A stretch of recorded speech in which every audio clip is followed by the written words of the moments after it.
Wow, that was windy out there. I want to start this video blog with a thank you to some people from Aberdeen. I've never been to Scotland, but I've always wanted to go. Now I especially want to go because it sounds like there's some really nice people there.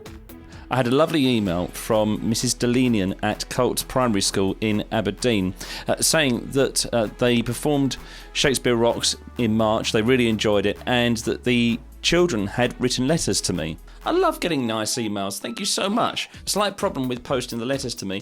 I live out on the Canary Islands, a remote island called Fuerteventura, and it's about 2,000 miles away from Aberdeen. I really don't want those letters to go missing. So what's going to happen is Mrs Danielian is going to send them to my publisher's office.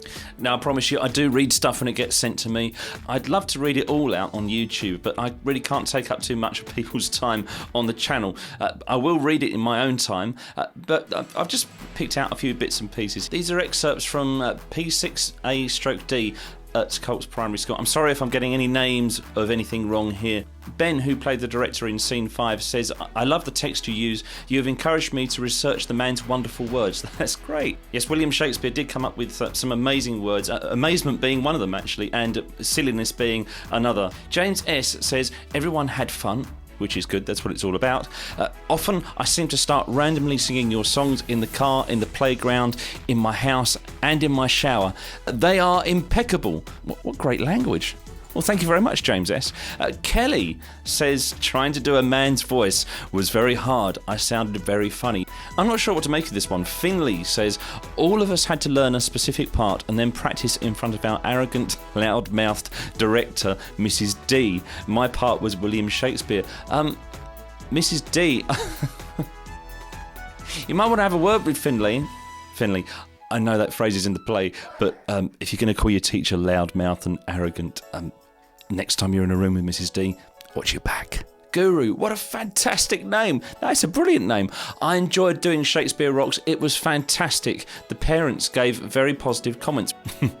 Fraser says, we builders did a mime on stage while everybody sang Show in the Globe. When practising, Street kept walking through the wooden plank we were pretending to put up. Shakespeare Rocks was absolutely brilliant. Thank you for writing it. Thank you. Tilly, I loved my role as Ollie and I really enjoyed rehearsals. Thank you so much for writing such a cool play. Tilly, when you get to my age, if somebody says that you do something and it's cool, that's a massive compliment. Thank you very much. William, that's a good name, isn't it? There was a very famous person called William Shakespeare. Maybe you've heard of him. He says, our teacher, director, thought that she would have to tell us how to do the mime, but she thought our ideas were so good that she didn't need to. There you go, who needs teachers? Anthea makes an interesting comment. She says, as soon as I heard that my part was Sorcerer 3, I wasn't too thrilled about it. But once we started rehearsing, I got to love my part, then found that the part was truly for me. How long did it take you to write Shakespeare Rocks? Well, first of all, Anthea, sometimes it's the unexpected parts that actually get the best audience reaction, and they set up all the best jokes and that kind of thing. Shakespeare Rocks took me about 7 months to put together from start to finish. I dread to think how many hours went into it. I put in some very long days, and so did the people that were working with me. Emma uses the word amazement. She says, when we did the audition, it was a wonderful atmosphere and I really liked doing it. Never did I think I would be Anne, but to my amazement, I was. A gigantic thank you, and right back at you, Emma, thank you. Agatha says, I enjoyed it so much and my mum was so proud of me. That's important, isn't it? I'm 37 years old and I still want my mum and dad to be proud of me. Not sure how to pronounce this name. Is it Gopika? If your friends are laughing in the classroom right now because I can't pronounce your name properly, I'm really sorry. It looks really cool on the screen though. You do tell a familiar story.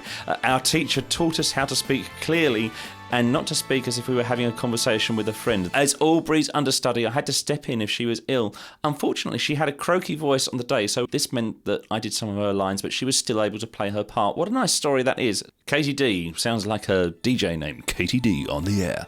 She says, there were 91 children in our performance of Shakespeare Rocks and 9 adults who helped make the play epic. I love that word. While I was on stage, I got lots of laughs because I was a woman pretending to be a man pretending to be a woman. I thought that I looked a bit weird in a dress with a beard. Yeah, I can see entirely where you're coming from there, Katie D. James T writes, there were lots of laughs as well as a lot of fun, which is great to hear. Ryan writes, thank you so much for making the play and the songs. I loved them and hope that you can make more. Well, Ryan, I already have. I've made a play called Darwin Rocks with Music Line. This is kind of the follow-up to Shakespeare Rocks. You can check out the YouTube video now if you want. It'll be on the end screen. KTS says, in the show my role was actor 4. I really enjoyed getting to shout at everyone. Because we're running out of time, we're going to end with Logan, who writes, my thoughts on the songs, the dancing, the acting, the costumes and the props are that they were absolutely fabulous. That's very theatrical, Logan. That's all for now, folks. Sorry if I didn't get time to read your letter out on camera, but they will all be waiting for me at the Music Line office when I visit the UK later on in June, all being good. Don't forget to thank your teachers and assistants for helping you to put on what sounds like it was a fantastic show. If you've got any photos or videos of that, I'd love to see it if possible. To everyone watching, especially my new friends at Colts Primary School in Aberdeen, take care of yourselves and goodbye.